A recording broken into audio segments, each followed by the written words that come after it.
जय हिंद साथियों। Indian education study में आपका स्वागत है। आइए हम देखते हैं दोस्तों, लुसेंट सामान्य ज्ञान का सब्जेक्टिव प्रश्न है और जैन धर्म के संबंध में हम जानेंगे। यह छठा वीडियो होगा। इससे पहले 5 वीडियो हमने अपलोड कर चुके हैं। अगर नहीं देखे तो प्लेलिस्ट में आप देख सकते हैं। आइए दोस्तों चलते हैं जैन धर्म की ओर। तो जैन धर्म के संस्थापक और प्रथम तीर्थंकर की हम बात करें दोस्तों तो ऋषभदेव थे। जैन धर्म में दोस्तों 24 तीर्थंकर की चर्चा की गई, जिसमें प्रथम तीर्थंकर ऋषभदेव हो जाएगा, या जिसे जैन धर्म का संस्थापक भी कहा जाता है।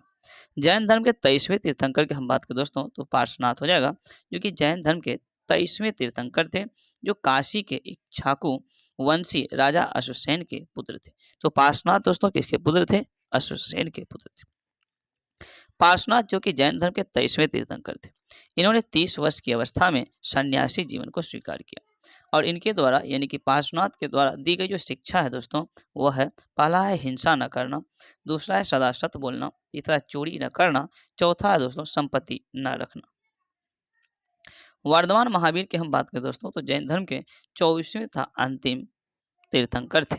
तो 24वें तथा अंतिम तीर्थंकर वर्धमान महावीर हो जाएगा।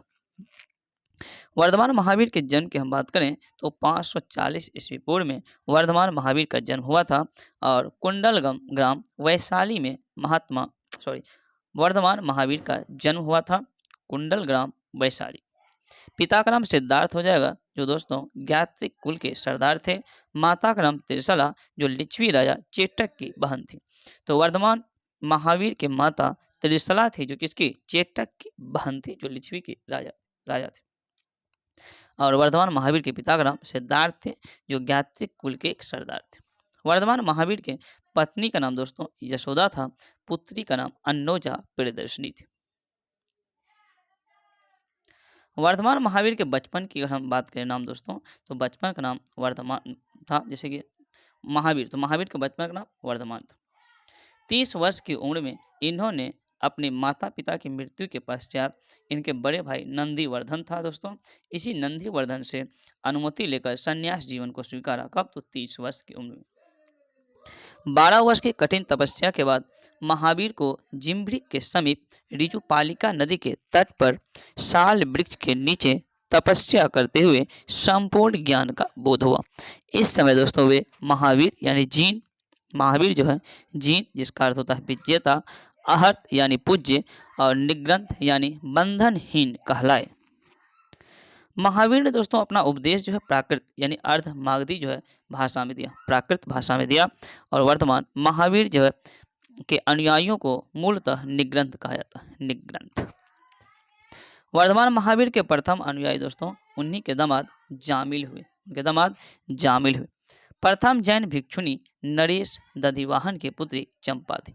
तो प्रथम जैन भिक्षुनी नरेश दधिवाहन की पुत्री कौन थी? चंपा। और प्रथम अनुयायी था उसका दामाद जामिल। महावीर के अनुयायी मूलतः निग्रंथ कहलाते थे, निग्रंथ। महावीर ने अपने शिष्यों को दोस्तों 11 गंधर्वों में विभाजित किया था। कुल कितने गंधर्व में? तो 11 गंधर्वों में विभाजित किया था। आर्य सुधर्मा अकेला ऐसा गंधर्व था जो महावीर की मृत्यु के बाद भी जीवित रहा, जो जैन धर्म के प्रथम थेरा या मुख उपदेशक हुआ। महावीर के वर्धमान महावीर यानी कि स्वामी महावीर के भिक्षुणी संघ का प्रधान चंदनाथ। भिक्षुणी संघ का प्रधान कौन जाएगा? चंदनाथ। प्रमुख जैन तीर्थंकर और उनके प्रतीक चिन्ह के बारे में देखें दोस्तों, तो जैन धर्म के प्रथम तीर्थंकर ऋषभदेव थे। प्रथम तीर्थंकर ऋषभदेव, इसका प्रतीक चिन्ह सार था। और इसका तीर्थंकर के जैन तीर्थंकर के नाम और क्रम दिया हुआ, फिर यह चिन्ह है। तो प्रथम जैन तीर्थंकर ऋषभदेव, इसका प्रतीक चिन्ह सार था। द्वितीय हो जाएगा दोस्तों अजितनाथ, जिसका प्रतीक हाथी था। तीसरा था संभव, जिसका प्रतीक घोड़ा। और सातवां था संपार्श्व था, जिसका प्रतीक स्वास्तिक था दोस्तों। 16वां शांति, जिसका प्रतीक हिरण था। अरनाथ 18वां जैन तीर्थंकर थे दोस्तों, इसका प्रतीक मीन था। और नामी 21वें थे, जिसका प्रतीक नीलकमल। 22वां अरिष्टनेमी, जिसका प्रतीक शंख था। तो अरिष्टनेमी का प्रतीक चिन्ह क्या था दोस्तों? शंख। पार्श्वनाथ 23वें तीर्थंकर थे, इसका प्रतीक सर्प हो जाएगा और वर्धमान महावीर यानी कि महावीर जो है जैन धर्म के 24वें तथा अंतिम तीर्थंकर थे। इसका प्रतीक सिंह हो जाएगा। दो जैन तीर्थंकर यानी कि ऋषभदेव और अरिष्टनेमी। ऋषभदेव जो कि प्रथम जैन धर्म के तीर्थंकर थे, अरिष्टनेमी जो कि 22वें जैन धर्म के तीर्थंकर थे। अरिष्टनेमी का दोस्तों प्रतीक चिन्ह सर्प हो, अरिष्टनेमी का शंख हो जाएगा और तीर्थंकर का प्रतीक चिन्ह सांड हो जाएगा। और इन दोनों के यानी कि ऋषभदेव और अरिष्टनेमी के नाम का उल्लेख ऋग्वेद में भी मिलता है दोस्तों। अरिष्टनेमी को हालांकि भगवान कृष्ण का निकटतम संबंधी भी माना गया। दोस्तों लगभग 300 ईस्वी पूर्व में मगध में 12 वर्षों का अकाल पड़ा था। 300 ईस्वी पूर्व में कहा तो मगध में 12 वर्षों का भीषण अकाल पड़ा था, जिसके कारण दोस्तों भद्रबाहु अपने शिष्यों सहित कर्नाटक चले गए। कहाँ चले गए थे भद्रबाहु?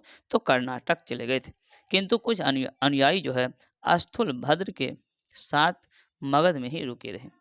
भद्रबाहु जब वापस लौट के आए मगध, तो मगध के साधुओं ने से उनका जो है गहरा मतभेद हो गया। यानी कि दोस्तों भद्रबाहु जब वापस जो है मगध लौट के आए, तो मगध की जो साधु जो कि कहीं नहीं गया था, उनसे जो उनका गहरा मतभेद हो गया भद्रबाहु से, जिसके कारण जैन मत दो भाग श्वेतांबर और दिगंबर नामक दो संप्रदाय में बट गए। स्थूलभद्र के शिष्य दोस्तों श्वेतांबर कहलाए, जो श्वेत वस्त्र धारण करते थे। तो स्थूलभद्र के शिष्य क्या कहलाए? श्वेतांबर। और यह कौन सा वस्त्र धारण किए हुए थे? श्वेत वस्त्र। हालांकि दोस्तों भद्रबाहु के शिष्य दिगंबर कहलाए, जो कि नग्न रहने लगे थे दोस्तों। अब है दोस्तों जैन संगीतियाँ। तो जैन धर्म में जैसे कि जानते हैं दो संगीति की चर्चा की गई है। प्रथम संगीति दोस्तों 300 ईस्वी पूर्व में किया गया था, पाटलिपुत्र में हुआ था और स्थूलभद्र की अध्यक्षता में आयोजित किया गया था। हालांकि दोस्तों द्वितीय जो है संगीति 512 ईस्वी में बल्लवी गुजरात में क्षमा श्रवण की अध्यक्षता में आयोजित किया गया था।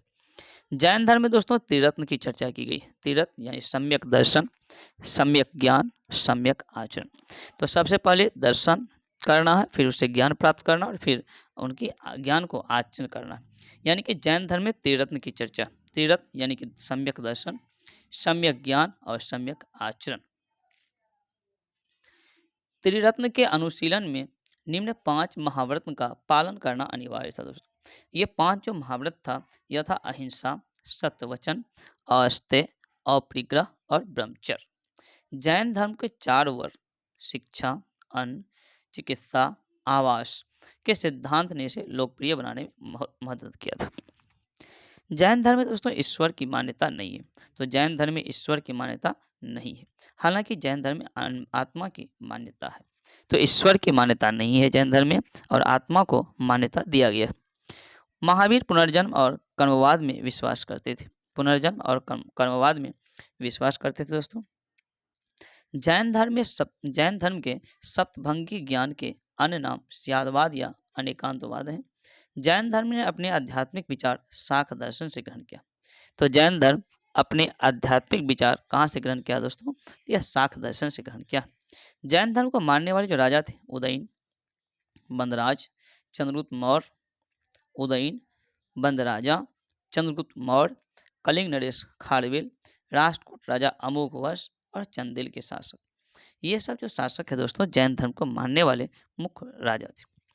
मैसूर के गंग वंश के मंत्री चामुंड के प्रोत्साहन से कर्नाटक के श्रवण बेलगोला में 10वीं शताब्दी के मध्य भाग में विशाल बाहुबली की मूर्ति यानी कि गोमतेश्वर की मूर्ति का निर्माण करवाया गया था। गोमतेश्वर की मूर्ति दोस्तों कायोत्सव वर्ग मुद्रा में था। तो दोस्तों गोमतेश्वर की जो प्रतिमा है यह कैसी मुद्रा में? तो यह जो है कायोत्सर्ग मुद्रा में था। वर्धमान महावीर तपस्या की इस मुद्रा में वह अपने चारों ओर के वातावरण से अनभिज्ञ है। यानी कि महावीर जो है तपस्या की जो है इस मुद्रा, वो अपनी चारों ओर के माहौल से क्या था? अनभिज्ञ था। उनके पैरों में सांप लपेटे हुए दिखाया गया है इसमें, और चींटियों ने मिट्टी के घरौंदे यानी कि नहीं होता मिट्टी के घड़ा ऐसा जो है घर जैसा छोटा छोटा तो बनाया हुआ था। यह मूर्ति 18 मीटर ऊंची है और एक ही चट्टान से काटकर बनाई गई है।